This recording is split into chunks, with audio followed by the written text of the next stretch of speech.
Hi, I'm your marking specialist today, and we will be going over our OIC. This is our OIC, which is our oil immersion cleaner. So if you mark your parts and you clean your parts with our APC cleaner, and your parts tend to corrode or are highly corrosive, you want to use this, which is our OIC.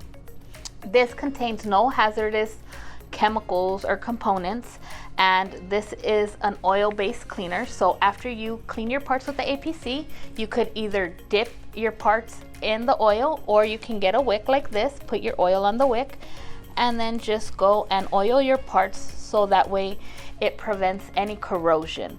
This is good to prevent corrosion on your parts. So go ahead and grab yourself a cord or two and oil your parts so they don't corrode. I hope this gives you information on how to prevent corrosion on your parts. So get yourself a cord or two of this and stay corrosion free.